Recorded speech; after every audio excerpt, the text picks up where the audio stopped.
Bueno, cuando quieran empezar, empecemos. Bueno, buenas tardes. El día de hoy vamos a estar hablando acerca de puerperio y lactancia materna. Siguiente. En cuanto al puerperio, tenemos que ese es el tiempo después del parto en el cual los cambios anatómicos y fisiológicos que ocurrieron durante el embarazo vuelven al estado gestacional. Este se define que está entre las 4 a 6 semanas posparto. Siguiente.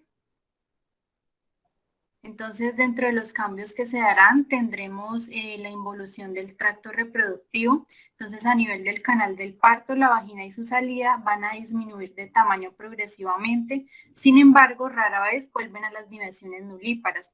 En cuanto al himen, tendremos que en este se visualizarán las denominadas carúnculas multiformes, las cuales son o están conformadas por varios pequeños cabos de tejidos que cicatrizan. También tendremos que algunos daños en el suelo pélvico pueden predisponer a la incontinencia urinaria y al prolapso de los órganos pélvicos. En cuanto al útero, tendremos que pues, el útero irá disminuyendo de tamaño de manera gradual y también los vasos sanguíneos más grandes se van a obliterar y son gradualmente absorbidos y posteriormente reemplazados por otros más pequeños. De tal manera que una semana después del parto, el útero pesará cerca de 500 gramos, ya 2 semanas después alrededor de 300 gramos y a las 4 semanas la involución se completa y este pesará casi 100 gramos. Sin embargo, hay que tener en cuenta que después de cada parto sucesivo, el útero suele ser un poco más grande que antes del embarazo más reciente. También tendremos que en cuanto a la abertura cervical, esta se va a ir contrayendo lentamente y unos días inmediatamente después del parto puede admitir incluso hasta 2 dedos. Ya al final de las primeras semanas tenemos que la apertura se reduce, el cuello va a aumentar su espesor y se reforma el canal endocervical. En cuanto a lo que es el orificio cervical externo, este no va a recuperar su apariencia pregrávida y como lo observamos en la imagen, tenemos que va a permanecer un poco más amplio y con depresiones endocervicales. Siguiente.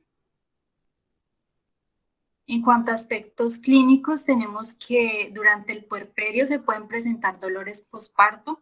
Entonces, esto porque en las primíparas, pues el útero tiende a permanecer tónicamente contraído y ya en las multíparas, este se contrae en intervalos y esto da lugar pues a los dolores que son similares, pero un poco más suave que las contracciones del parto. Estos también serán más pronunciados a medida que aumenta la paridad y van a empeorar cuando el recién nacido succione, probablemente pues debido a la liberación de oxitocina. Por lo general, pues estos van disminuyendo en cuanto a su intensidad y serán leves ya al tercer día. Sin embargo, hay casos en que estos permanecen y se vuelven más intensos y en estos casos podemos sospechar de infecciones uterinas postparto. Siguiente. En cuanto a los loquios, tendremos que pues al inicio del puerperio se da desprendimiento del tejido decidual, que recordemos que la decidua es la capa funcional del endometrio que se separa del resto del útero tras el parto y pues esta dará como resultado secreciones vaginales de cantidad variable. Tendremos que los loquios contienen cantidades diferentes de eritrocitos, deciduas rayadas, células epiteliales y bacterias y también tendrá o cambiará su aspecto según pasan los días. Entonces tendremos los loquios rojos, los cuales se dan los primeros días posparto. Ya después de 3 a 4 días, los loquios se tornan de un color más pálido y a eso se les denominan loquios cerosos. Y ya después del 10º día, se da una mezcla de leucocitos y como el contenido de líquido es reducido, pues estos se tornan de un color blanco o amarillento claro, como lo vemos en la imagen, y a esto lo denominaremos loquios alba. Tendremos que la duración promedio de estas secreciones será entre unos 24 a 36 días. Siguiente. En cuanto a lo que es la involución del sitio placentario, tendremos que ya después del parto el sitio placentario es casi el tamaño de la palma de la mano y a las pocas horas de la expulsión normalmente contiene muchos vasos trombosados que pues se organizan. Al final de la segunda semana será entre 3 a 4 centímetros de diámetro y pues la involución del sitio placentario implica un proceso de exfoliación. el cual es impulsado, o sea, en gran parte por el debilitamiento del sitio de implantación por la nueva proliferación endometrial. Como observamos en la imagen, tenemos ciertos cortes transversales de úteros a nivel del sitio placentario, los cuales están en involución en distintos momentos después del parto. Siguiente.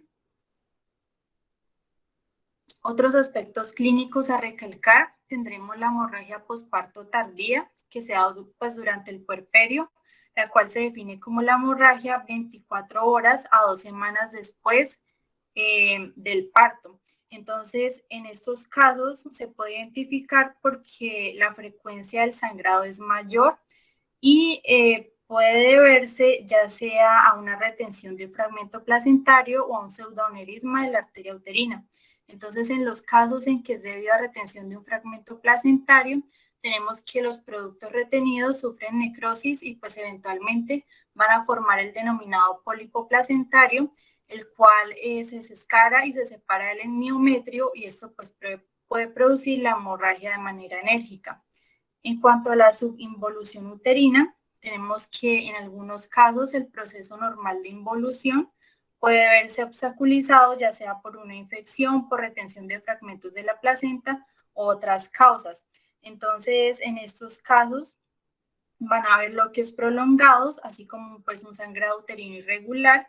Y en cuanto al examen bimanual, podemos identificar que el útero pues va a ser más grande de lo esperado y será más blando pues también de lo que cabría esperar. Siguiente. En cuanto al cambios a nivel del tracto urinario, como bien sabemos, durante el embarazo se da una hiperfiltración a nivel glomerular. Esta va a persistir durante el puerperio, pero pues vuelve a lo que es su línea de base o a la normalidad 2 semanas después. También lo que son la dilatación de los uréteres vuelven a su estado pregestacional a las 2 o 8 semanas después. En cuanto, siguiente.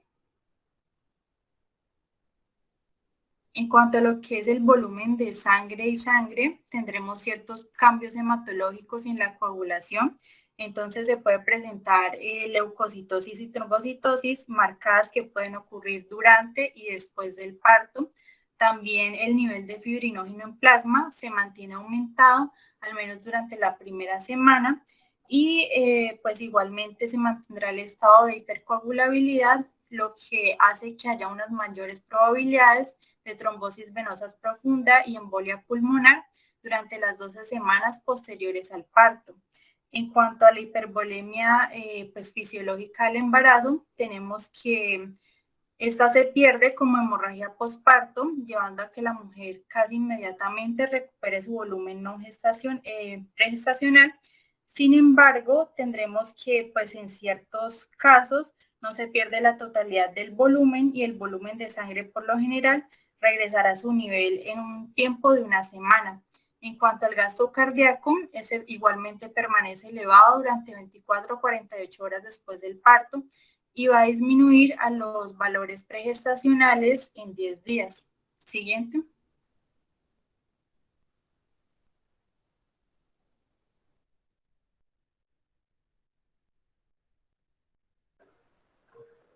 Bueno, hablando sobre atención en el hospital, se debe tomar la presión arterial y el pulso durante 2 horas después del parto cada 15 minutos o con mayor frecuencia si está indicado. Evaluamos la temperatura cada 4 horas durante las primeras 8 horas y luego al menos cada 8 horas. Tenemos que mirar qué tanto sangrado vaginal está presentando la paciente y pues palpamos el fondo para asegurar que esté bien contraído. Si en dado caso llega a haber una relajación, se debe masajear el útero a través de la pared abdominal hasta que éste permanezca contraído. En algunas ocasiones también se requieren uterotónicos como oxitocina o misoprostol. Tener muy presente que la sangre puede acumularse dentro del útero sin un sangrado externo y se puede detectar temprano por el agrandamiento uterino durante la palpación que vamos a hacer del fondo. Y esto debe hacer también en las primeras horas posteriores al parto. Bueno, ahí está la imagen de cómo se debe hacer la palpación. Es muy probable que se presente hemorragia significativa inmediata después del parto, incluso en nacimientos normales, por lo que debemos vigilar el útero durante al menos una hora después del parto. Las mujeres deben estar fuera de la cama pocas horas después del parto, ya que se ha evidenciado ventajas confirmadas, pues que incluyen las menos complicaciones de la vejiga, el estreñimiento menos frecuente y la disminución de las tasas de tromboembolismo venoso puerperal. Como tal, pueden comer lo que quieran, no hay restricciones para las mujeres que han tenido un parto vaginal y ya a las 2 horas pueden ingerir alimentos.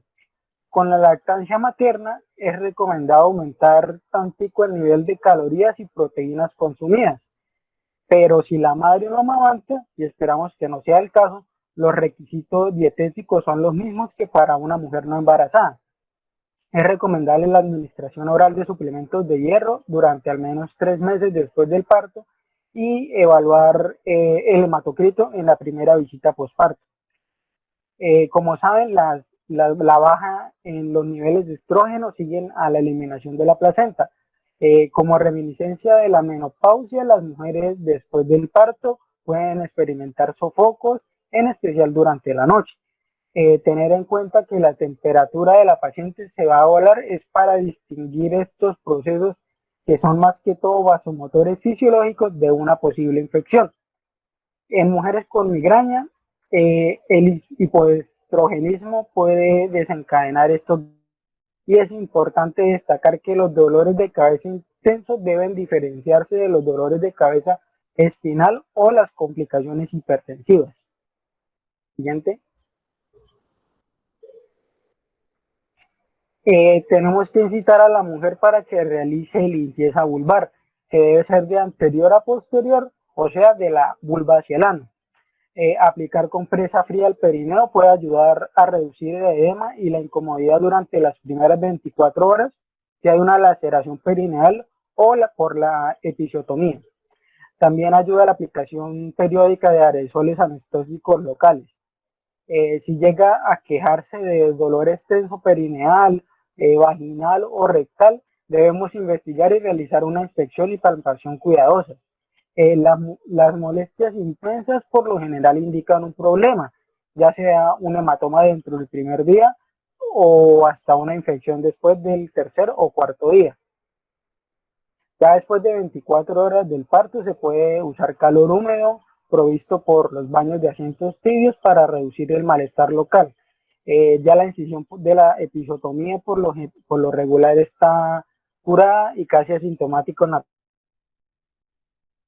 ocasiones. El cuello uterino y a veces una parte del cuerpo uterino llegan a sobresalir de la vulva después del parto, llegando a haber distintos grados de prolapso de la pared vaginal, ya sea anterior o posterior.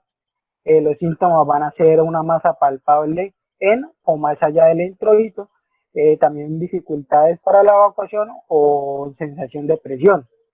Como medida temporal en aquellos con un prolapso pronunciado, el útero se puede reponer y mantener en posición con un pesario adecuado.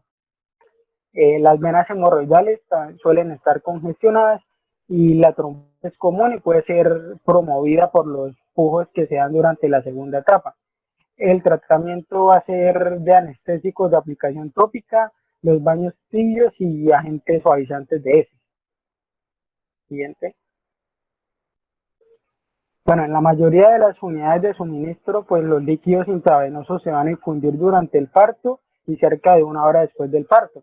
La oxitocina después del parto ya se va a administrar es en dosis que van a tener un efecto antidiurético y es frecuente el llenado rápido de la vejiga. La sensación de la vejiga y la capacidad de vaciar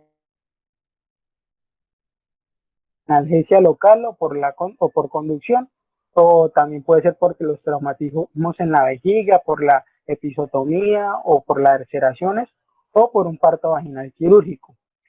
Por esto que mencioné, pues debe ser tenido muy en cuenta que la retención urinaria y la sobredistensión vesical son comunes en el puerperio temprano.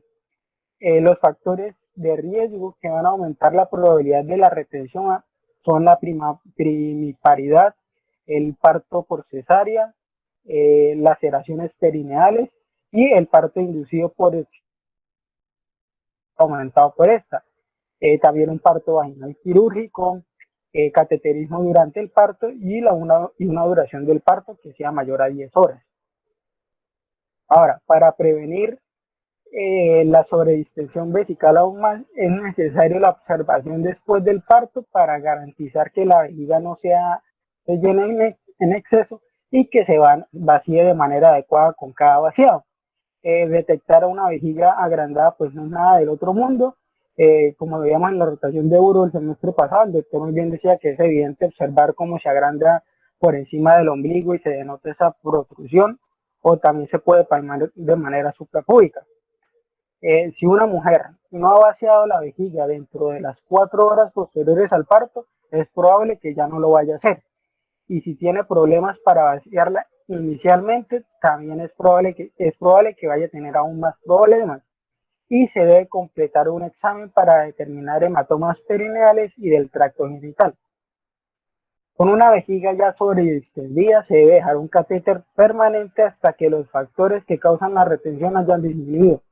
Incluso sin una causa ya demostrada, por lo general es mejor dejar el catéter en su lugar durante 24 horas. Esto pues para evitar que se llegue a repetir y permite la recuperación del tono y la sensación de vejiga normales. Cuando se retira el catéter, se debe realizar una prueba de evacuación para verificar que ella lo puede hacer por sí misma. Y si la retención persiste después de un segundo ensayo de evacuación, se puede elegir un catéter permanente y una bolsa para la pierna, y el paciente regresa en una semana para un ensayo de evacuación ambulatoria. Siguiente.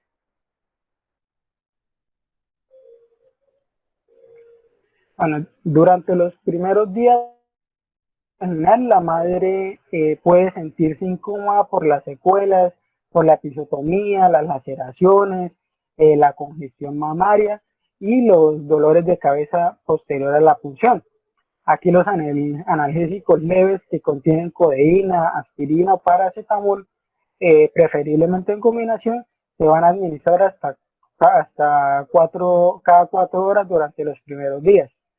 Es importante evaluar a la mujer después del parto para detectar signos de depresión, también denominada melancolía postparto, que es consecuencia de varios factores como la decepción emocional que sigue a la excitación, los temores experimentados durante el embarazo y el parto, molestias del puerperio temprano, la fatiga por la falta de sueño, ansiedad por la capacidad de brindar una atención adecuada al recién nacido, y también problemas de imagen corporal que puede llegar a presentar la mujer por todos estos cambios en su peso corporal. El tratamiento principal va a ser la anticipación, el reconocimiento y la tranquilidad que se le pueda dar. Este trastorno suele ser leve de 2 a 3 días, pero puede durar hasta 10 días. Si estos estados de ánimo persisten o empeoran, se realiza una evaluación de los síntomas de depresión mayor, y las ideas de suicidio o infanticidio se deben tratar con emergencia. La depresión postparto se repite en al menos una cuarta parte de las mujeres en embarazos posteriores, y se llega a recomendar la profilaxis farmacológica a partir del embarazo tardío o inmediatamente después del parto. Siguiente. A la mujer con D negativo que no está isoinmunizada y cuyo recién nacido tiene D positivo, se le administra 300 microgramos de inmunoglobulina tiempo después del parto. Las mujeres que aún no son inmunes a la rubéola o la varicela son candidatas para la vacunación antes del alta, y las que no hayan recibido la vacuna contra el tétano o la influenza deben recibirla sí o sí. Siguiente. Después de un parto vaginal sin complicaciones, la hospitalización rara vez se justifica durante más de 48 horas. La mujer debe recibir instrucciones sobre los cambios fisiológicos puerperales normales, como lo son los patrones de Lockyer que describió Andrea, la pérdida de peso y el descenso de la leche. También, como se le instruye lo normal, se le instruye lo patológico, recibir las instrucciones sobre la fiebre, el sangrado vaginal excesivo o dolor en las piernas, hinchazón o sensibilidad. Los, los dolores de cabeza persistentes, la falta de aliento o el dolor en el pecho ya justifican una preocupación inmediata. Siguiente. Bueno, durante la estadía en el hospital se debe realizar un esfuerzo para brindar una adecuación en la planificación familiar. A las mujeres que no amamantan dentro de 6 a 8 semanas, la ovulación ocurre por las 7 semanas, pero llega a variar de 5 a 11. Hasta se ha descrito la ovulación antes de los 28 días. Por lo tanto, es posible que durante el puerperio esto de 6 semanas definido artificialmente logre la concepción. Las mujeres que se vuelven sexualmente activas durante el puerperio y que no desean concebir deben iniciar la anticoncepción. Las mujeres que amamantan ovulan con menor frecuencia que aquellas que no lo hacen, pero la variación es grande y pues depende de la variación biológica individual y la intensidad de la lactancia materna. Estas mujeres que amamantan pueden menstruar tanto en el segundo mes o puede ser tan tarde como 18 meses después del parto. Y para la mujer que está amamantando, los anticonceptivos de progestágeno solo, como las píldoras de progestágeno, la medroxiprogesterona de depósito o los implantes de progestágeno, no afectan la calidad ni la cantidad de leche. Y los anticonceptivos de estrógeno y progestina llegan a reducir la cantidad de leche materna, pero pueden ser utilizadas en ciertas circunstancias. Siguiente. Bueno, entonces una mujer que llega y dice, doctor, ¿yo cuándo puedo iniciar actividad sexual con mi esposo? Que ya llevamos 7 meses que nada de nada porque le da miedo dañar al bebé o que el trauma o que esto. Pues le dicen, mi señor, usted puede iniciar en 2 semanas, pero pues esto depende de usted, de qué tanto deseo tenga, qué tan cómoda se sienta. Debe tener en cuenta que el coito demasiado pronto puede ser desagradable y también doloroso y pues va a estar relacionado con las incisiones de la episiotomía o laceraciones graves. También se debe tener en cuenta que después del parto el epitelio vulvovaginal es delgado y va a haber muy poca lubricación seguida de la estimulación sexual por el estado hipoestrogénico posterior al parto que va a durar hasta que se reanude la ovulación. También tener en cuenta que las mujeres en periodo de lactancia son hipoestrogénicas durante muchos meses después del parto. Y pues la solución para esto son crema tópica de estrógeno que se pueden aplicar diariamente durante varias semanas en los tejidos vulvares y pues también hay lubricantes vaginales que se pueden utilizar durante el coito. Dale clic en siguiente. Listo. La morbilidad materna mayor y menor es común en los meses posteriores al parto. Se pueden principalmente presentar fatigas, problemas en los senos, anemias, dolores de espalda, hemorroides, dolores de cabeza. Bueno, ahí está la relación en un porcentaje de mayor a menor de los problemas presentados y la morbilidad.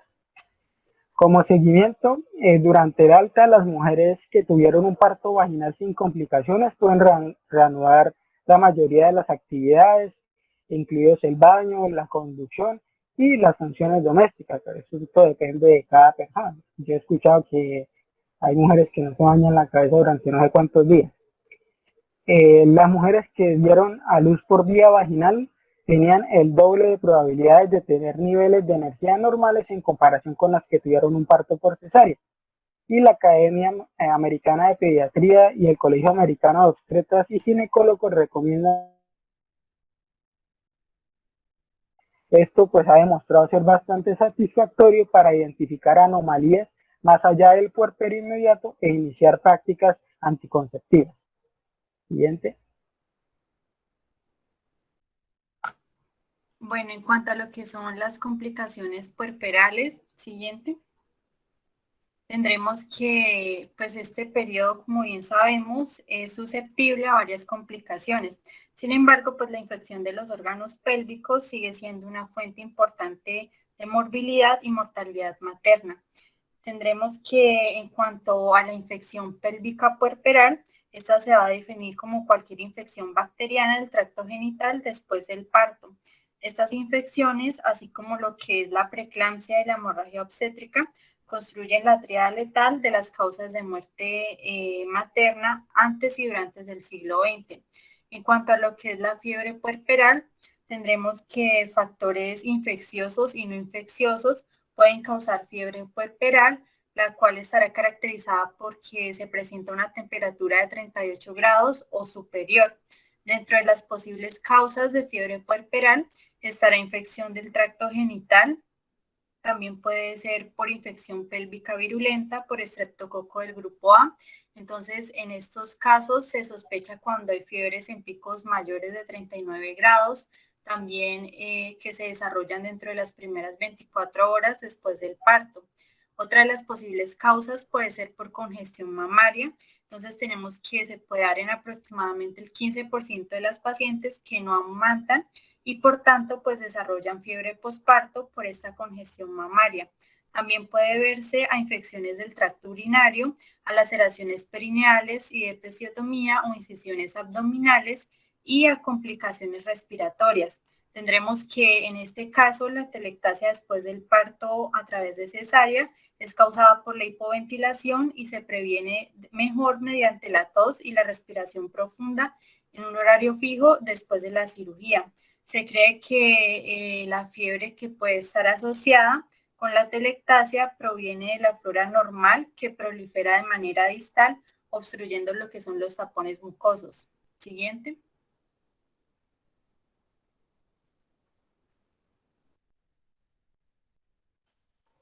Bueno, la infección uterina postparto o sepsis puerperal llaman distintamente endometritis, endomiometritis y endoparametritis.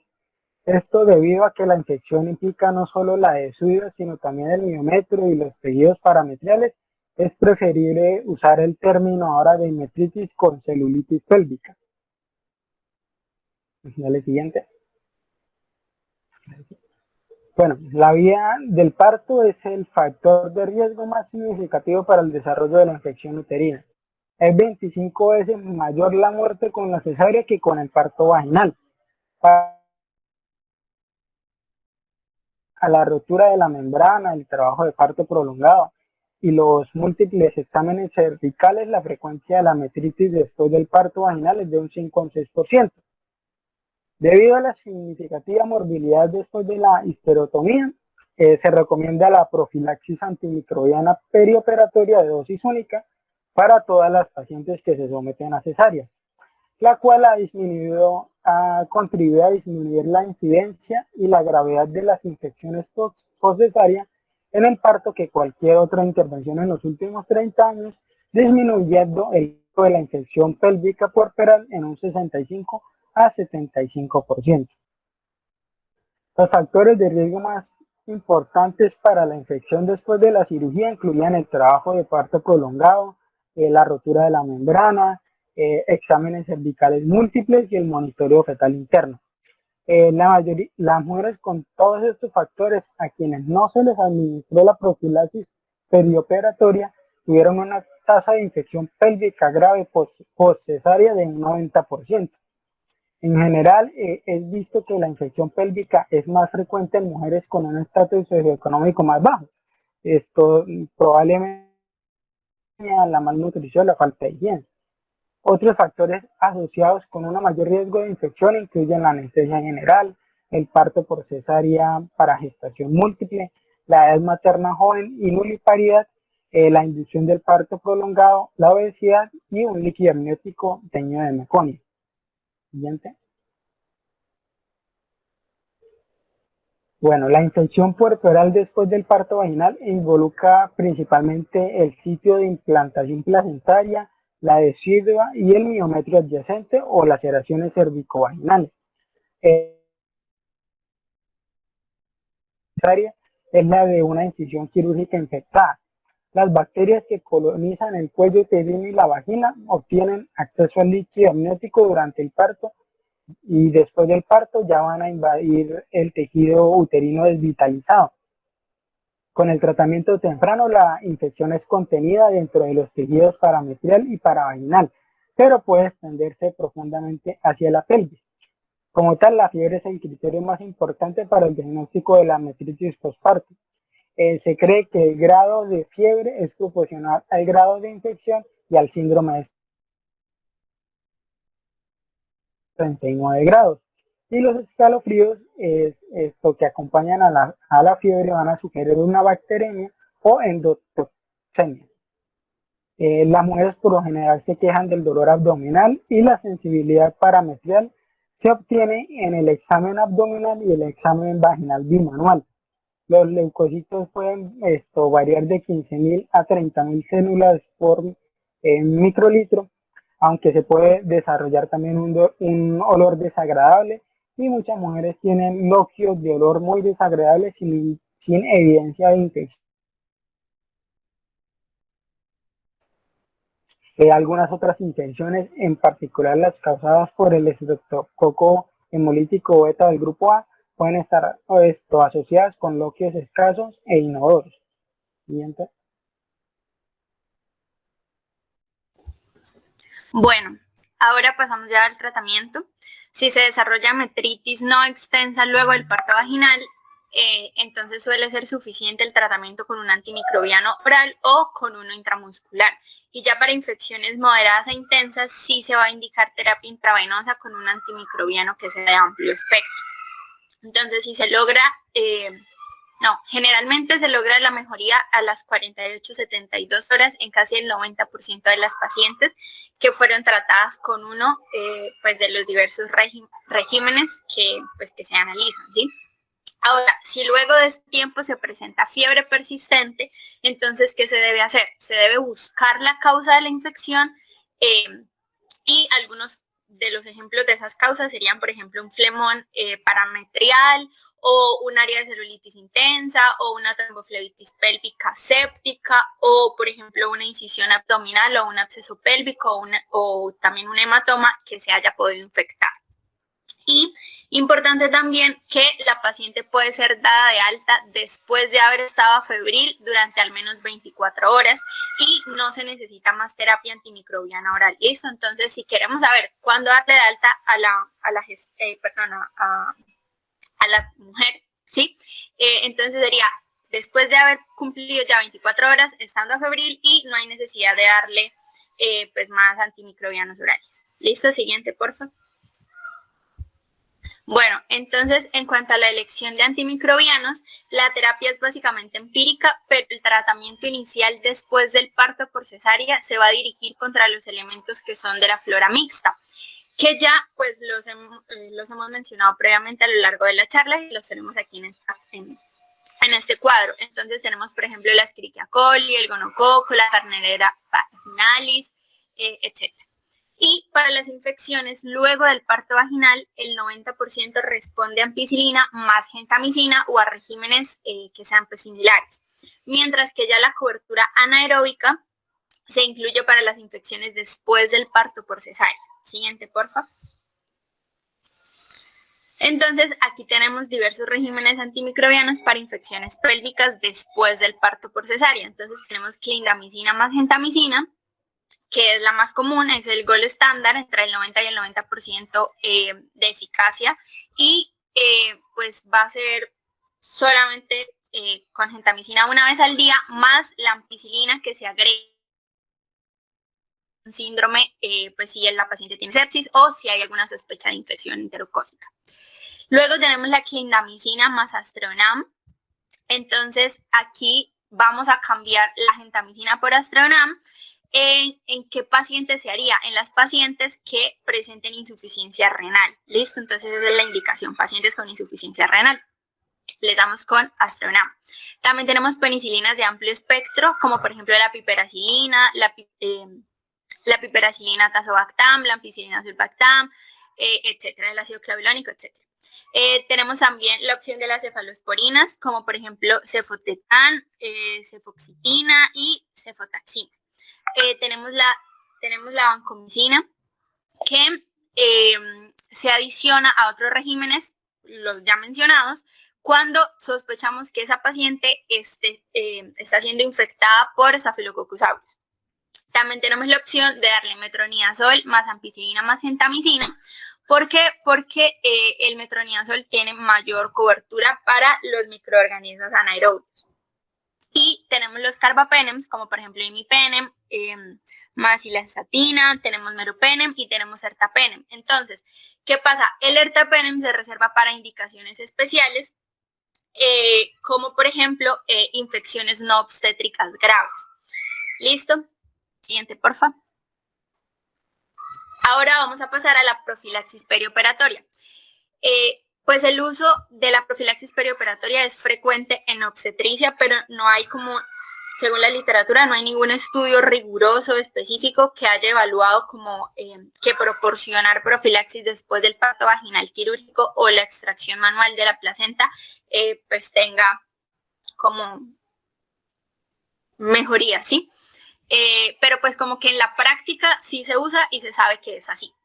Entonces, se sabe que la profilaxis antimicrobiana en el momento del parto por cesárea ha reducido notablemente las tasas posoperatorias de infección pélvica y de la herida hasta en un 70-80%, tanto en la cesárea electiva como en la cesárea no electiva, y también incluye una reducción en las tasas de infección de incisión abdominal. Y pues ya en cuanto a la posología, la profilaxis de dosis única con una dosis de 2 gramos de ampicilina o una cefalosporina de primera generación es como pues lo ideal. Ahora, para las mujeres obesas, la evidencia apoya una dosis no de 2 gramos, sino de 3 gramos de cefasolina para alcanzar las concentraciones tisulares pues, que sean óptimas para ella. También se calcula que la infección uterina posoperatoria se reduce del 12% al 6% cuando añadimos acitromicina a la cefasolina. Y a las pacientes que se sabe que están colonizadas con Staphylococcus aureus meticilino resistente, se les va a administrar vancomicina además de una cefalosporina, como ya habíamos mencionado pues, en la tabla anterior. Otra cosa que me pareció muy interesante es la controversia que hay sobre si administrar el antimicrobiano antes de la incisión o después del pinzamiento del cordón. Y encontraba que el Colegio Americano de Obstetras y Ginecólogos concluyó que la evidencia favorece la administración previa al parto. ¿Listo? También es importante la antisepsia de la piel abdominal perioperatoria previa a la cirugía con la clorexidina y alcohol, que pues su efecto es superior al yodo con alcohol para prevenir infecciones en el sitio quirúrgico, sitio operatorio. Y también hacer limpieza vaginal preoperatoria con enjuague de yodopovidona o aplicación de gel de metronidazol. Siguiente, por favor. Tenemos otros métodos de profilaxis. Varios estudios han abordado los cultivos cervicovaginales prenatales, buscando como identificar patógenos que si se eliminan podrían disminuir la incidencia de trabajo de parto prematuro o coriamnionitis, infecciones puerperales, etc. Pero ya tratar infecciones vaginales asintomáticas no ha demostrado cómo prevenir esas complicaciones. Otro método es permitir que la placenta se separe de forma espontánea en comparación con la extracción manual. Entonces, hacerlo de esta forma reduce el riesgo de infección. Otra es exteriorizar el útero para cerrar la histerotomía. ¿Por qué? Porque puede disminuir la morbilidad febril en estas mujeres puerperales. No se encontraron diferencias en las tasas de infección posoperatoria cuando se compararon los cierres uterinos con uno o con dos planos de sutura, ni ante el cierre versus el no cierre del peritoneo. Pero aunque el cierre del tejido subcutáneo en pacientes obesas no disminuye la tasa de infección de la herida, sí se ha visto que reduce la incidencia de dehiscencia en la herida. ¿Listo? Siguiente, por favor. Bueno, ahora pasamos a las complicaciones de las infecciones uterinas y pélvicas. Como ya dije, el 90% de los casos las pacientes responden en 48-72 horas y en el otro 10% pueden darse infecciones de herida, infecciones pélvicas complejas, como por ejemplo flemones o abscesos, tromboflebitis pélvica séptica. Entonces, la profilaxis antimicrobiana perioperatoria disminuye notablemente la incidencia y la gravedad de estas complicaciones. ¿Listo? Siguiente, por favor. Entonces, pues vamos a hablar de ellas. Tenemos las infecciones de la incisión abdominal. La infección de la herida es una causa común de fiebre persistente en mujeres tratadas por metritis. Los factores de riesgo de infección incisional incluyen con corticosteroides, inmunosupresión, anemia,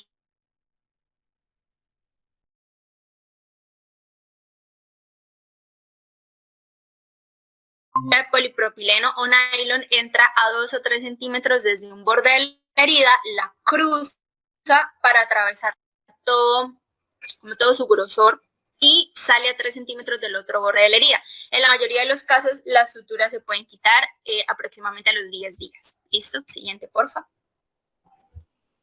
Luego pasamos a el VAC, que es el cierre de herida por vacío asistido. Este sistema fue diseñado para aplicar una presión negativa a una herida que, pues para permitir como promover la cicatrización de la misma.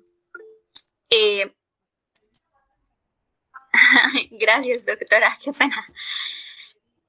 Bueno, listo. Entonces, en obstetricia, las heridas abdominales abiertas e infectadas son una indicación importante para el cierre por vacío asistido o VAC. Y también se utilizan para el abdomen quirúrgico abierto, que se encuentra a veces también en obstetricia. Ahora tenemos la dehiscencia de la herida, que es básicamente la separación de la capa facial. Pues esta es una complicación que requiere un cierre secundario de la incisión en la sala, pues en el quirófano, ¿sí? En la sala de cirugía. También encontraba que en un estudio se evidenció en 1 de cada 300 operaciones en casi 9.000 pacientes que se sometieron a cesárea. Y como factores de riesgo, pues tenemos principalmente la infección de la herida y la obesidad. Y en la mayoría de casos aparece alrededor del 5.º día posoperatorio y se acompaña pues por lo que se describía como una descarga serosanguínea. ¿Listo? Siguiente, por favor. Ahora tenemos la fascitis necrotizante o necrosante. Esta es una infección de la herida que es infrecuente, pero que es grave, en la que hay necrosis tisular importante y que se asocia con altas tasas de mortalidad, entonces hay que prestarle pues mucha atención. En obstetricia puede involucrar incisiones abdominales o puede complicar la episiotomía u otras laceraciones perineales.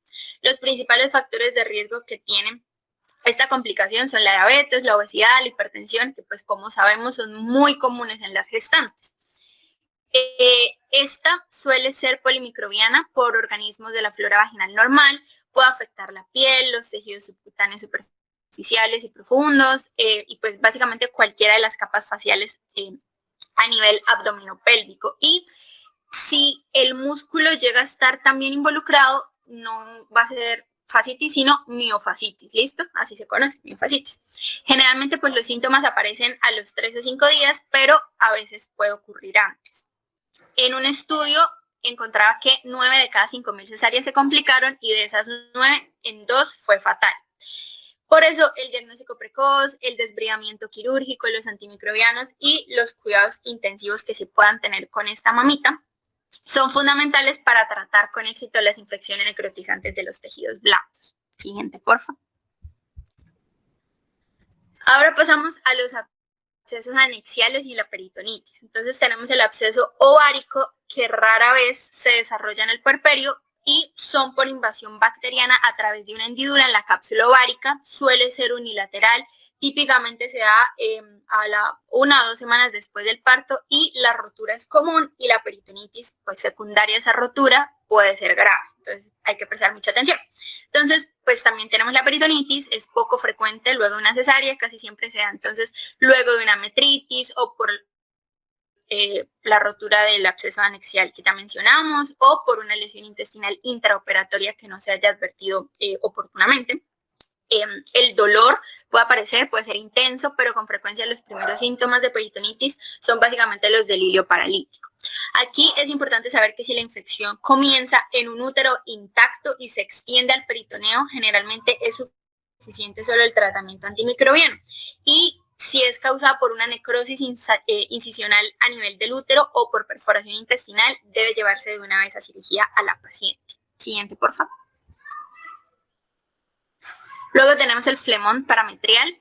En algunas pacientes con metritis, después de una cesárea, la celulitis del parametrio es intensiva y se forma un área de induración, conocido como flemón, dentro de las hojas del ligamento ancho. Entonces se considera este diagnóstico cuando la fiebre persiste por más de 72 horas, a pesar de que ya se esté tratando con antimicrobianos intravenosos. Generalmente también son unilaterales, se limitan al parametrio en la base del ligamento ancho pero si la inflamación ya aumenta, esa celulitis se va a extender por las líneas naturales de escisión, principalmente lateral por el ligamento ancho, con tendencia a extenderse ya a la pared lateral pélvica. En la mayoría de casos, solo basta el uso de antimicrobianos de amplio espectro. La fiebre resuelve a los 5 o 7 días y la absorción de la induración tarda algunos días o algunas semanas. También importante que en algunas pacientes la celulitis severa de la incisión uterina puede como llevar a necrosis y separación. Y en esta imagen, la de la derecha, vemos la formación de un absceso parametrial derecho y necrosis de la incisión uterina con gas en el miometrio. Entonces, no sé si le alcanzan a ver, la formación del absceso parametrial derecho es el que aparece con letra A y la necrosis de la incisión uterina con gas en el miometrio son las flechitas. Y esta, pues, como podemos ver, es una tomografía computarizada pélvica.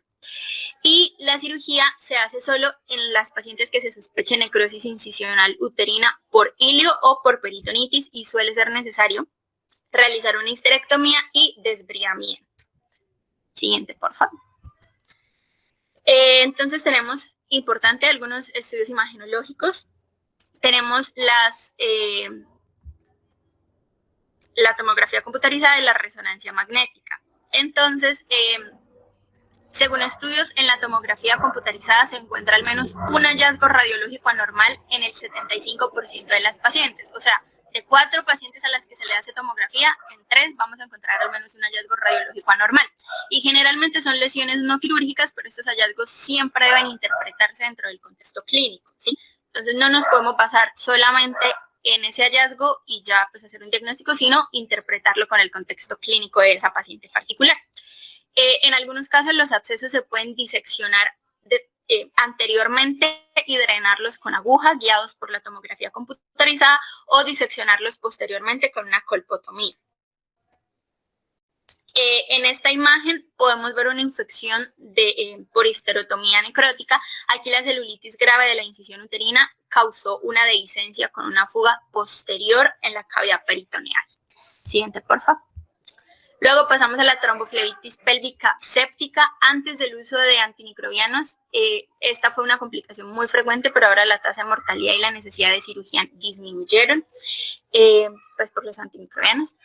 Se da como una extensión por las vías venosas y puede causar trombosis, como vemos en la siguiente imagen. Dale siguiente, por favor.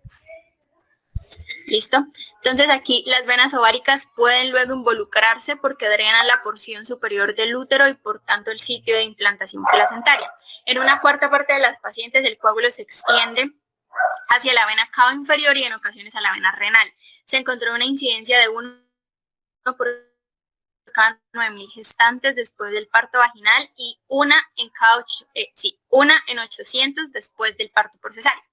Entonces, estas pacientes suelen mejorar con antimicrobianos, pero permanece la fiebre. Entonces, es importante pues advertirle y ser nosotros como profesionales pues conscientes que la fiebre pues puede permanecer un poco más. Y el diagnóstico puede confirmarse por tomografía computarizada pélvica o por la resonancia. Siguiente, por favor. Listo. Entonces, aquí tenemos estas imágenes. La izquierda o A es la vena ovárica derecha agrandada con trombo de baja intensidad, es la flecha negra, y hay contraste en el uréter, que es la flecha blanca, y la R es el polo inferior del riñón derecho. Y en la imagen de la derecha o B es una imagen pues coronal, muestra la vena ovárica derecha agrandada llena de trombo de baja intensidad. Listo, con las flechas. Siguiente, por favor. Luego pasamos a las infecciones perineales.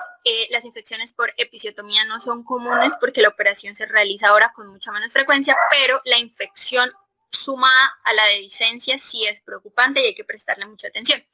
En un estudio la tasa de dehiscencia por episiotomía fue de 0.5 y de estas en el 80% había infección. Y en otro estudio fue del 1% y de estos 2/3, o sea, el 67% aproximadamente, estaban asociados también a infección.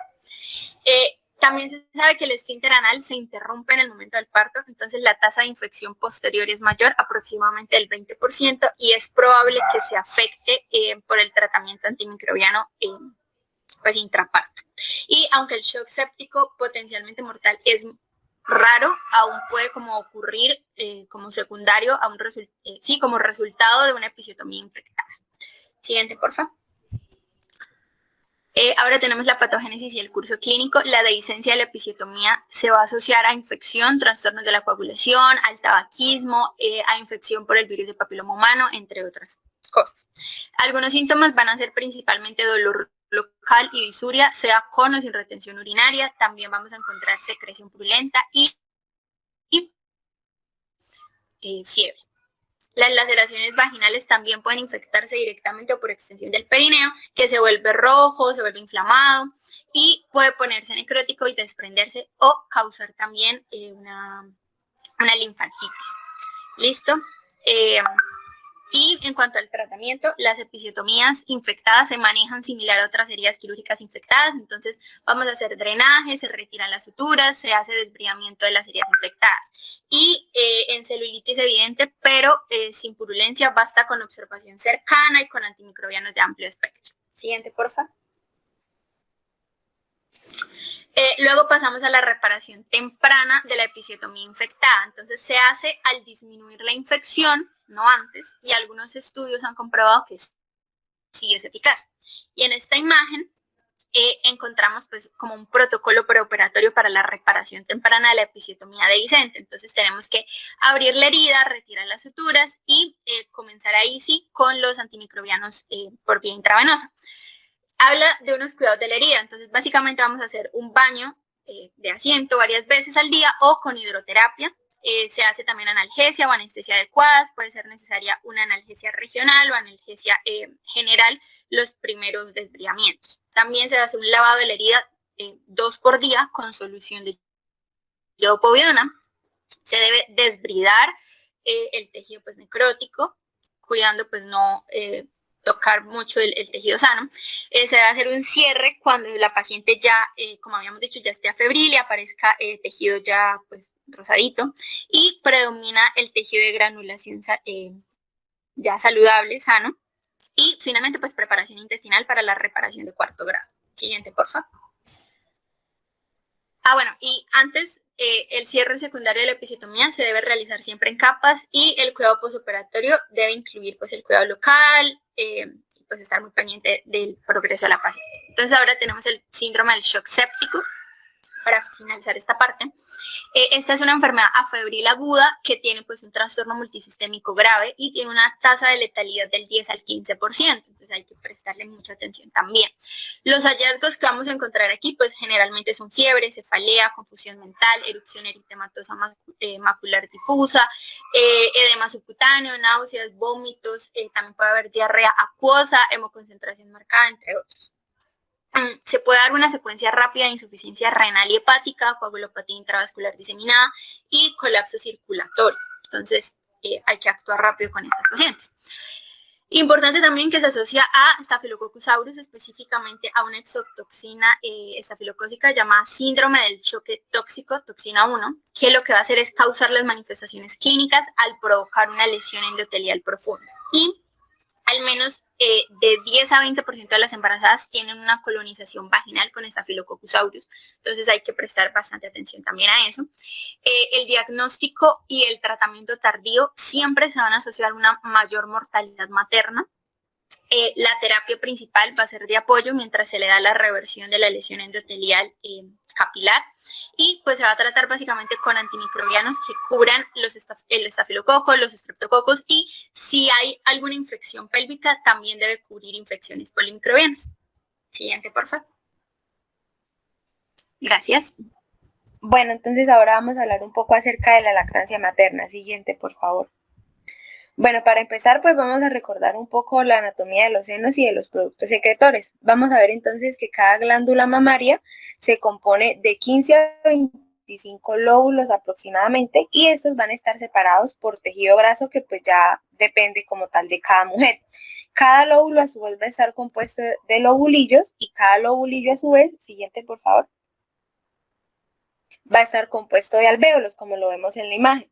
Vamos a ver también que cada alvéolo contiene su respectivo conducto y cada conducto, esos conductos posteriormente se van a unir para formar un conducto mayor o un conducto más grande que va a ser el conducto lactífero, que es el que va a vaciarse a través del pezón.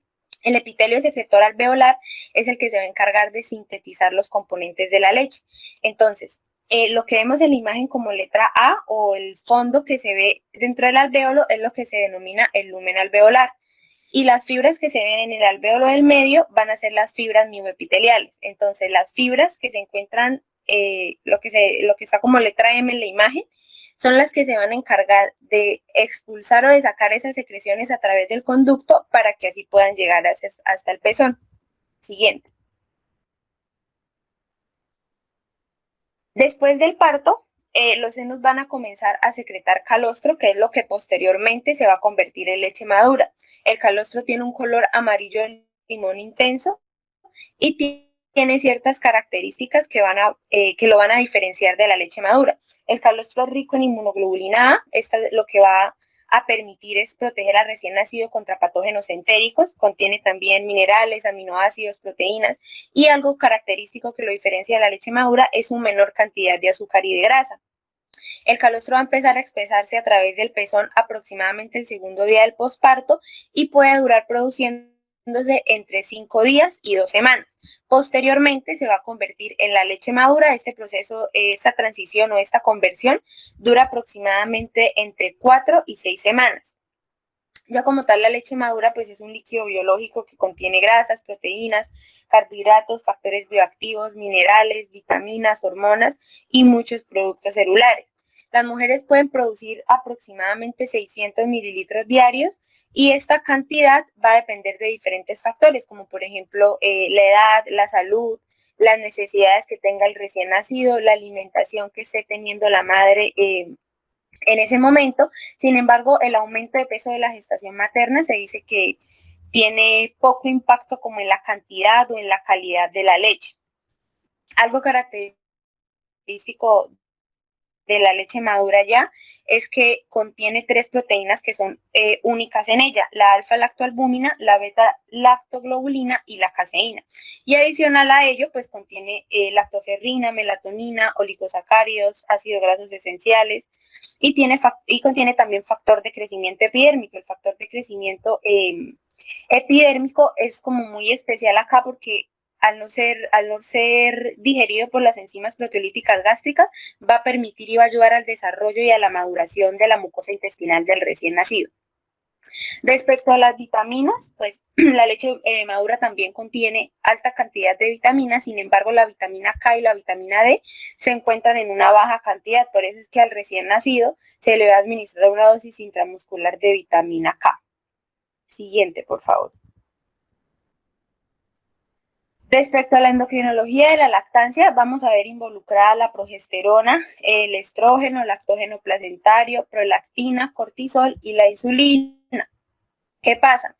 En el momento del parto, ya después del parto, va a haber una disminución de estrógeno y progesterona.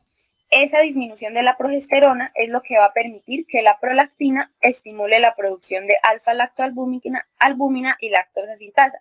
Lo que pasa normalmente es que la progesterona tiene un efecto inhibidor para la producción de la alfa-lactoalbúmina a través de la prolactina. Entonces, al disminuir la progesterona, pues la prolactina va a poder ejercer su función sobre la proteína alfa-lactoalbúmina.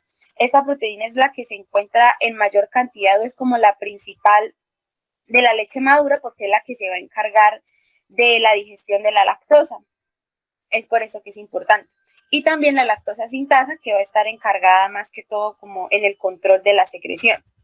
También vamos a tener la activación de los receptores de detección de calcio, que van a ser los encargados, estos en las células epiteliales mamarias, que son los que van a aumentar el transporte de calcio a la leche. ¿Qué pasa? La parte ya de la eyección y el descenso de la leche va a estar dado por un reflejo que se inicia por la succión. Entonces, en el momento en el que el bebé succiona, se estimula la pituitaria posterior para que se pueda secretar oxitocina. La oxitocina, de manera pulsátil, va a provocar la contracción de las células mioepiteliales en los alvéolos, que fue lo que les mostré anteriormente. Entonces, de las células mioepiteliales de los alvéolos y también de los conductos. Entonces, esa contracción es la que permite la expresión de leche a través del pezón. Algo importante es que así como la succión puede iniciar también el reflejo, pues por lo menos el llanto intenso del bebé también sirve como un estímulo para que se inicie este proceso. Y asimismo, vamos a tener que, por ejemplo, el estrés de la mamá o el miedo de la mamá puede inhibir el reflejo. Siguiente, por favor.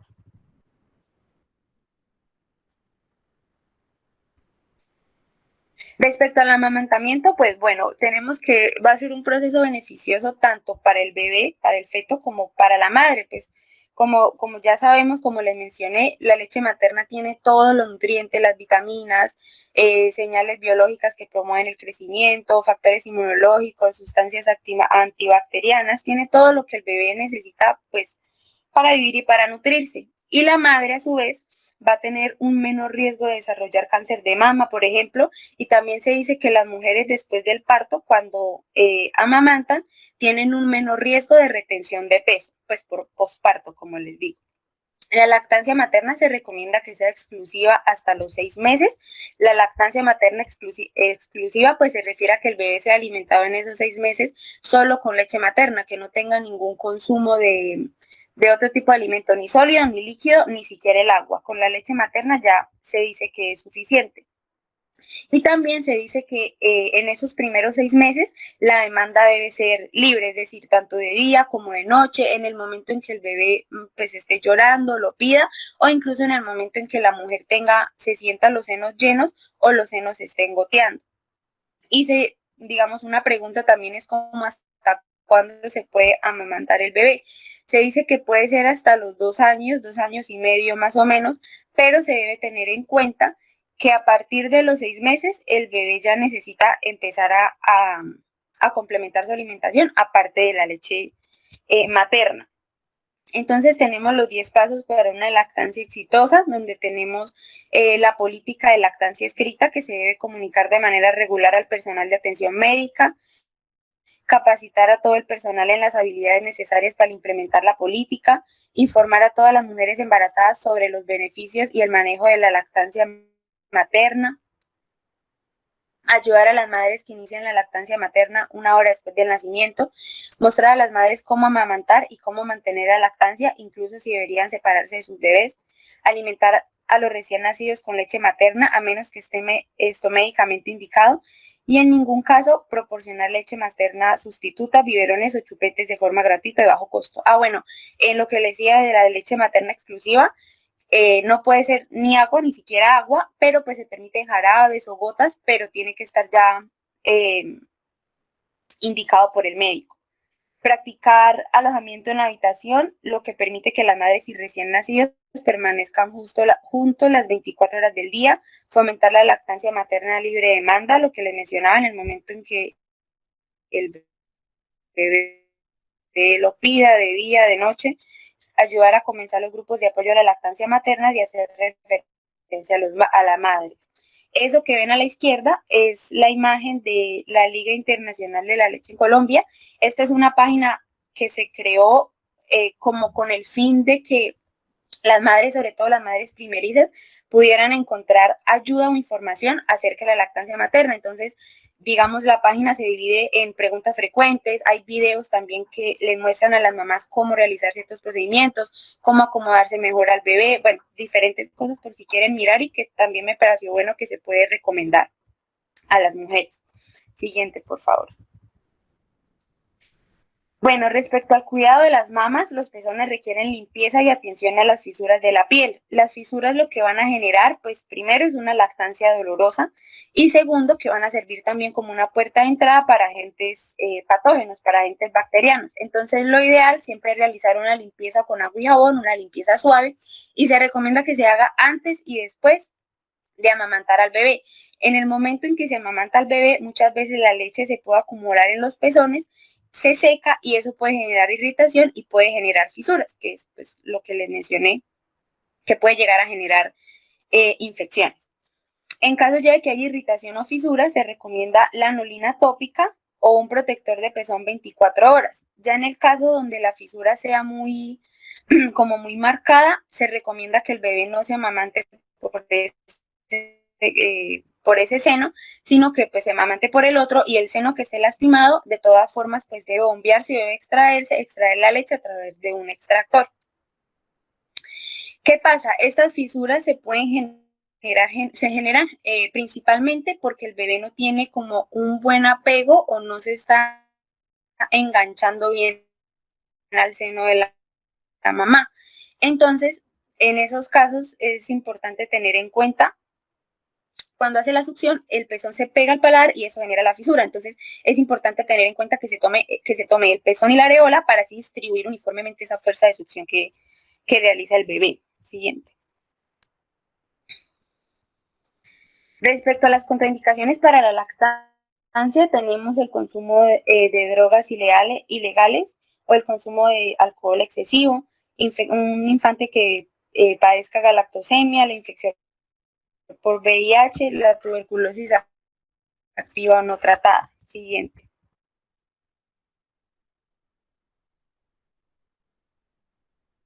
Normalmente los medicamentos que se le administran a la madre se van a secretar en la leche materna, aunque se dice que la cantidad ingerida por el bebé pues es muy pequeña, pero se deben tener en cuenta cuáles son los factores que influyen en la excreción del fármaco, como por ejemplo la concentración en el plasma, el grado de ionoproteínas, el pH en plasma y leche, el grado de ionización y la solubilidad de lípidos y el peso molecular. Entonces, a partir de eso, vamos a tener en cuenta que para minimizar la exposición infantil al fármaco, pues se deben seleccionar aquellos medicamentos que tengan una vida media más corta, que tengan absorción oral más deficiente y aquellos que tengan menor solubilidad de lípidos. Por ejemplo, aquellas mujeres que tienen requerimientos de fármacos que sean más de una dosis diaria, se les recomienda tomar la dosis después de la alimentación más cercana. Y aquellas mujeres que necesiten medicamentos ya de una sola dosis, se dice que se puede tomar justo antes del intervalo más largo de sueño del bebé. Generalmente, pues esto es ya la hora de acostarse. Siguiente, por favor. Y ya tenemos los medicamentos citotóxicos que pueden interferir con el metabolismo celular, pueden causar supresión inmune, pueden afectar el crecimiento, y se habla también del riesgo de cáncer infantil, donde tenemos, por ejemplo, la ciclofosfamida, ciclosporina, metotrexato, entre otros. Siguiente.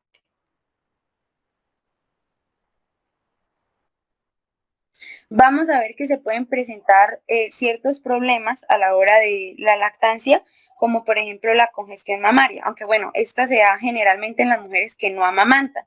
En estos casos lo que hay es una fuga de leche, las mujeres presentan dolor en los senos y se tiene su mayor pico aproximadamente entre el día 3 o el día 5 después del parto. Aproximadamente el 50% de las mujeres van a requerir analgesia para aliviar el dolor. No hay como un tratamiento específico, pero sí hay como ciertas medidas que se pueden tener con ellas, como por ejemplo el uso de un sostén que le permita, que le otorgue un poco más de firmeza, y también las compresas frías se dice que puede ayudar a aliviar el dolor.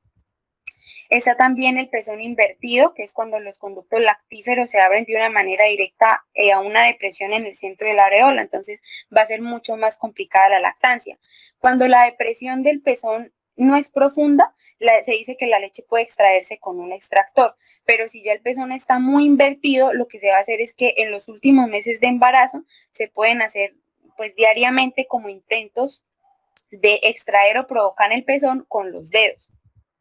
Se tiene también se puede presentar también politelia, que es la presencia de pezones adicionales, o galactocele, que es cuando un conducto lacto se obstruye con las mismas secreciones que se producen. Muchas veces esto se autolimita, es normalmente limitado, pero ya cuando hay un exceso, pues se puede llegar a formar una masa. Esto normalmente resuelve espontáneamente, pero algunas veces pues ya requiere aspiración. Siguiente.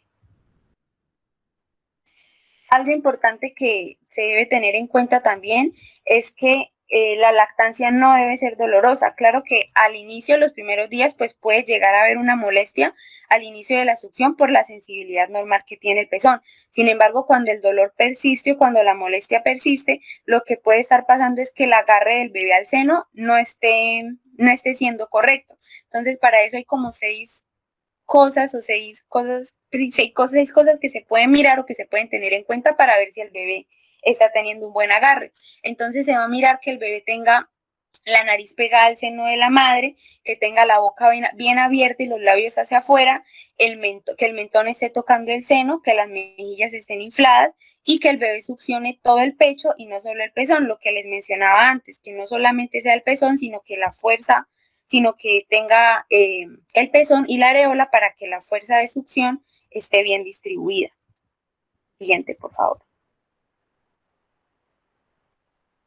También es importante tener en cuenta que hay diferentes posiciones para amamantar, pero hay como ciertas premisas o ciertas características que siempre se deben tener en cuenta. Que la cabeza y el cuerpo del bebé estén alineados, que el bebé esté en contacto con el cuerpo de la madre, que el cuerpo entero del bebé esté sostenido por uno de los brazos de la madre y el acercamiento del bebé al pecho y la nariz también al pezón de la madre. Siguiente.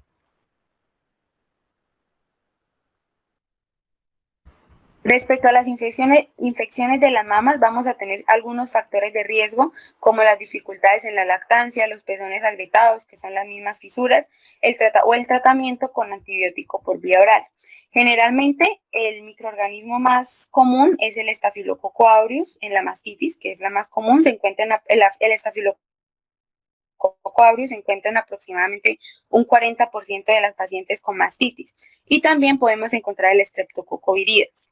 Lo que pasa es que, bueno, la fuente inmediata de organismos que va a causar la mastitis generalmente es la nariz y la garganta del bebé. Entonces, cuando el pezón tiene una fisura o tiene una pequeña abrasión, la bacteria ingresa al seno y el microorganismo se va a cultivar a partir de la leche. Los síntomas que van a manifestar estas pacientes generalmente son unilaterales. Las mujeres presentan congestiones, escalofríos, inflamación, dolor, fiebre, taquicardia y se va a presentar generalmente en la tercera o cuarta semana posparto. Para el tratamiento se recomienda primero que se haga una extracción de leche del seno afectado en un algodón para que se realice el cultivo y pues se logre identificar el microorganismo. Sin embargo, se puede iniciar también empíricamente. Se habla de la diclosaxilina 500 miligramos por vía oral 4 veces al día, la eritromicina en las pacientes sensibles a penicilina y si la infección es causada por estafilococos productores de penicilasa resistente o si se sospecha de la presencia de microorganismos resistentes. Mientras se está esperando los resultados del cultivo, se puede tratar con vancomicina, clindamicina. En estos casos, se puede llegar a presentar la formación de un absceso. La duración del tratamiento va a ser entre 10 y 14 días. Y como les mencionaba, puede llegar a presentarse la formación de un absceso. Y para que se evite esto, es importante que las mujeres sigan lactando. El absceso pues ya se va a tratar de forma a través de drenaje. Siguiente. Muchas gracias. Bueno, me pareció una presentación muy completa, excelente. Preguntas. Bueno, quería decirles algo. Después vamos a tener una clase con cada grupo de lo que es los protocolos del Ministerio de Salud para el parto y el puerperio, en lo cual debemos regirnos todos.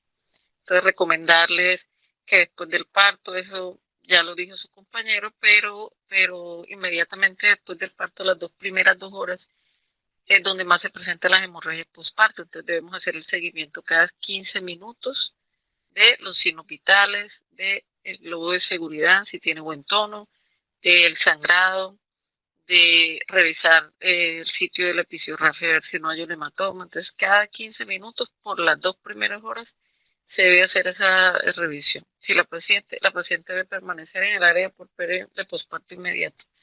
Ya después de las 2 horas, si la paciente está todo normal, se puede subir a su área de puerperio. La guía del Ministerio de Salud ha clasificado con los términos de puerperio inmediato a las 2 primeras horas y puerperio inmediato a las primeras 48 horas. Y debemos estar muy pendientes sobre todo de eso, de la involución uterina, del aspecto de los loquios. La paciente debe tener una deambulación temprana, vigilar la presencia de taquicardia, fiebre, tener en cuenta, si la paciente tiene fiebre a las primeras 24 horas de su posparto, no es pura complicación del parto. Las infecciones del epicio, las infecciones de herida y las endometritis se dan al tercer, cuarto día. Generalmente puede ser que de pronto le dimos misoprostol y por eso está haciendo fiebre las primeras 24 horas, o hay una infección urinaria o de otra causa. Pero pues las primeras 24 horas la fiebre no se considera que sea por una complicación postparto. Ambulación temprana, una alimentación adecuada, como ya lo dijeron. La paciente en su posparto se debe demorar hospitalizada por las guías 24 horas. O sea, si fue cesárea, 48 horas, si fue parto, hasta 24 horas. Y cuando salga le debemos dar una cita para ser valorada en la consulta externa entre el tercero y séptimo día. Obviamente hay que darle las recomendaciones y signos de alarma para que la paciente vuelva por urgencia si tiene algún signo de alarma. Así como se lo damos a la paciente que consulta y no la dejamos en trabajo de parto, así mismo debemos dar recomendaciones y signos de alarma a las pacientes que le damos salida del puerperio. Entonces, del tercero al séptimo día para la consulta externa. Y por urgencia que vuelva si tiene alguna de las recomendaciones, un signo de alarma de los que ya dijimos, si tiene fiebre, leucofétidos, dolor pélvico, abundante sangrado, cefalea, síntomas de vasoespasmo, cualquier síntoma de esto, ¿no? Debemos estar pendientes de la temperatura, la presión, el ritmo cardíaco, los dolores pleuríticos, la paciente puede hacer un tromboembolismo pulmonar, el tamizaje. ¿Cómo se hace el tamizaje de presión postparto? Con 2 preguntitas. Entonces se le pregunta a la paciente, ¿se ha preocupado porque con frecuencia se sentía triste, deprimida, sin esperanza? Y también se pregunta, ¿se ha preocupado porque con frecuencia sentía poco interés por realizar actividades y además no sentía que le proporcionaran placer? Si la paciente nos contesta que sí a esas 2 preguntas, debemos pedir una valoración por psiquiatría y psicología. El esquema de vacunación, como ya lo dijeron, las recomendaciones de alarma postparto, entonces las que ya les dije, sí, las recomendaciones de alarma. Importante también decirle a la paciente que haga su registro civil de recién nacido, ya se lo van a entregar, pero todo eso hay que recomendarle en el puerperio. Enseñarle acerca de la violencia de género, sexual y mecanismos, cómo debe denunciar. Debemos hacer una asesoría de los anticonceptivos, así como ustedes lo dijeron, pero hay que explicarle a la paciente todos los anticonceptivos y ella debe escoger el tipo de anticonceptivo que más le convenga. Y la institución donde está hospitalizada la debe dar salida con ese manejo ya, o sea, le debe dar su método anticonceptivo, si son inyección o píldoras anticonceptivas, todo eso se lo debe proveer la institución. Bueno, ¿qué más? Preguntitas. Creo que fue una presentación muy completa, excelente, me gustó. Doctora, Cuéntame. si una mujer está recibiendo quimioterapia, ¿al cuánto tiempo de finalizar la quimioterapia puede amamantar? Bueno, eso depende del medicamento. Creo que sí, eso depende del medicamento, porque hay unos que demoran hasta 2 semanas, hay unos, sí me entiendes, o sea, y preferiblemente que no se amamante en ese tiempo. Y hay unos hay que esperar hasta 2 semanas después de habérselo colocado.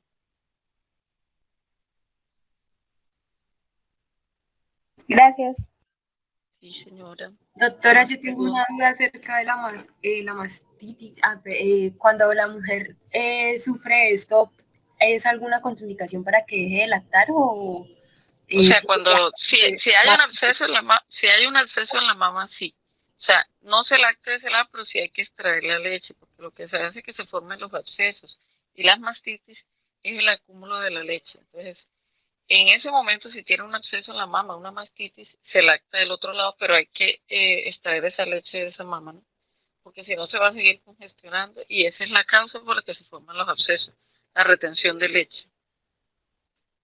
Entonces se extrae por ese lado, pero se lacta del otro. O sea, no se pone el bebé en esa mama, que haya infección. Buenas tardes, doctora. Una pregunta. Doctora, en bebés prematuros, la madre puede presentar que no produzca suficiente leche materna y en este caso, ¿qué haremos en el caso que la madre no produzca suficiente leche materna para los 6 meses? ¿Con qué se suplementa la alimentación del bebé? Bueno, mire, en los bebés prematuros depende, porque hay unos bebés que son muy prematuros y los llevan a hospitalizar y no están con la mamá. Los primeros 3 días generalmente no se produce leche, se produce en calostro, eso es muy difícil. En el hospital tenemos un banco de leche. ¿Sí ven? O sea, lo ideal es que sea leche materna. Nosotros como médicos y personal de la salud debemos promover siempre que sea lactancia materna. Ya en últimas hay leches maternizadas, pero en el hospital tenemos hasta banco de leche. O sea, ustedes allá van a encontrar leche materna que hacen de donación y se le puede dar a los bebés o los recién nacidos que las mamás no tienen todavía, aunque ellas en los primeros días producen escalostro y eso se le puede dar al bebé. O sea, eso tiene muchas proteínas y pues se le debe dar al bebé. Pero lo ideal, nosotros debemos promover siempre la lactancia materna, aunque les digo una cosa difícil para las mamás, pero lo ideal es la lactancia materna exclusiva. O sea, para eso, imagínense, se ha creado el banco de leche y todo eso que tenemos allá. Vale, doctora, muchas gracias. Listo. ¿Algo más? Doctora, a mí no me quedó claro algo sobre la profilaxis e infección. ¿Me podrías, por favor, por ejemplo, dar Mira, qué se utiliza para ello en un primer nivel o en un parto normal sin complicaciones? O sea, en un parto normal no hay que utilizar antibióticos, a excepción, si tú le haces una revisión manual a la paciente, o sea, hay veces la placenta no sale y tú tienes que ayudarle con la mano, eso se llama extracción manual de la placenta. O sea, tú metes la mano hasta el útero y empiezas a sacar la placenta, porque si no se retiene y produce hemorragia. Generalmente eso pasa en las placentas tipo Duncan. Ahora, hay la costumbre, pero no se debe hacer, que cada vez que sale una placenta, meten la mano al útero a ver que no. Si la placenta a ustedes les sale Schultz, el alumbramiento es tipo Schultz, ustedes deben revisar la placenta. Si ven que está completa, no hace falta cotiledones, no tienen por qué meter la mano al útero. Eso solamente cuando ustedes tienen que hacer una extracción manual. Cuando hay que hacer la extracción manual hay que hacer la profilaxis antibiótica. Se debe hacer para evitar una endometritis después, una infección puerperal. Eso se hace en los partos, solamente cuando haces esa revisión manual. Y en los procedimientos quirúrgicos siempre hacemos una profilaxis con una cefalosporina. O sea, por guía nosotros tenemos hacerla con la cefazolina. Se hace con 2 gramos de cefazolina 30 minutos antes de la cesárea, del legrado, de la cirugía que le vamos a hacer. Si no hay cefazolina, pues usamos cefalotina, o sea, alguna cefalosporina. Pero en esos son los casos que se hacen. No se usa antibiótico en los partos normales, o a menos que sea la extracción manual de la placenta, o a menos que sea una paciente que tiene un riesgo, por ejemplo, una paciente que ha tenido ruptura de membranas 24 o más de 18 horas, solamente. Muchas gracias, doctor. Sí, señor.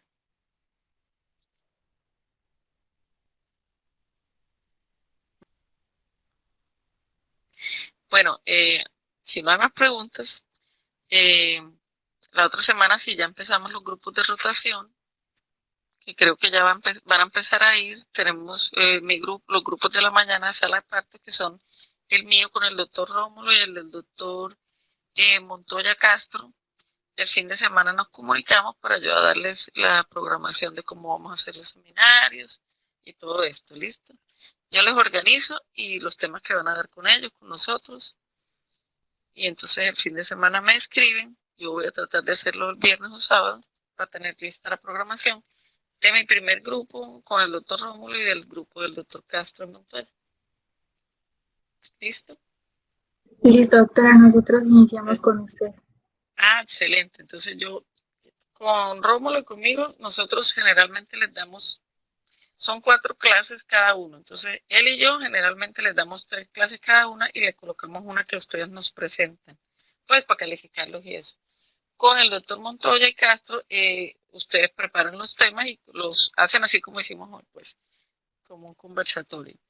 Les voy a agradecer sí que nos ayuden un poquito con las diapositivas y a crear la sala, porque ellos, pues, esa tecnología no la manejan mucho. Entonces, yo les voy a decir, les voy a mandar nuestras diapositivas de los temas que nosotros presentemos a cada grupo a medida que vamos rotando. El grupo mío, que empieza esta semana, no sé si el horario se los alcanzó a dejar el doctor Uribe o el doctor Samuel, pero es que el semestre pasado yo teníamos el problema de que mi grupo lo mandaban en la noche. Yo estoy siempre en las mañanas en sala de parto de lunes a viernes y los domingos, casi siempre. Entonces, no sé a qué horario les pusieron, si los pusieron con nosotros en la mañana que estamos. ¿Sí? ¿O no les han dado el horario? No, ¿O no me les dieron dijeron? eso, doctora. No. Ah, bueno, Me entonces, imagino que acomodar exacto. cada docente. Exacto, como ustedes van a ir el jueves, viernes, sábado y domingo, entonces siempre yo voy a estar viernes y sábado, jueves y viernes, a veces el sábado no voy, yo voy en la noche, y los domingos también a veces voy, entonces ahí vamos cuadrando el horario, pero siempre, pues ustedes empiezan a ir el jueves y ahí vamos organizando. Listo, yo les voy diciendo una semana y eso. El doctor Rómulo no va todas las mañanas, pero a veces está en piso, también pueden ir con él y eso. ¿Listo? Entonces ahí vamos cuadrando. De todas maneras, como ustedes empiezan a ir el jueves, entonces se supone que hacemos los temas de lunes a miércoles y jueves, viernes y eso van asistencial. ¿Sí? Listo, doctora. Bueno, ¿alguna otra pregunta, alguna otra duda?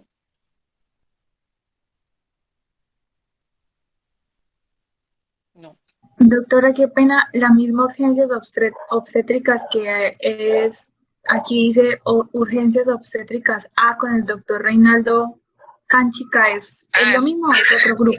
Eso es otro grupo, es el grupo de la tarde. El doctor Canchica siempre está en las tardes. Entonces con él van en la tarde. Cuéntame. Es que hubo un cambio, supuestamente al doctor Castro Montoya los pasaron a piso y ya no están en sala de parto, supuestamente. Ah, sí, pero sí, ellos están en piso, sí, pero no importa, yo les hago la programación de los seminarios. Ustedes van con ellos a piso, pasan la revista ya. Donde ellos estén, ahí nos vamos acomodando, ¿ya? Listo, doctora. No hay problema, ellos a veces no van y nosotros nos encargamos de ustedes. O sea, lo bueno con ustedes, los de la Universidad de Pamplona, es que ustedes casi todos son docentes prácticamente. Entonces, cuando ustedes vayan, así no esté su docente, los otros van a estar pendientes de ustedes, ¿sí me entienden? O sea, hay veces no va uno todos los días, ellos a veces no van a piso todos los días o no van a estar. No importa, si ellos no están, van conmigo, en sala de partos. ¿Sí? O sea, con nosotros es así, ahí nos vamos acomodando y entre todos estamos con ustedes. Listo, así que no hay problema por eso. Si ellos no van, por ejemplo, el jueves, pues bajan a sala de partos conmigo. ¿Listo? Listo, doctora, muchísimas gracias. Bueno, entonces estamos pendientes y el fin de semana nos comunicamos para la programación. ¿Listo? Buena noche, buena tarde. Listo, gracias. Hasta luego, chao, chao. Gracias, doctora.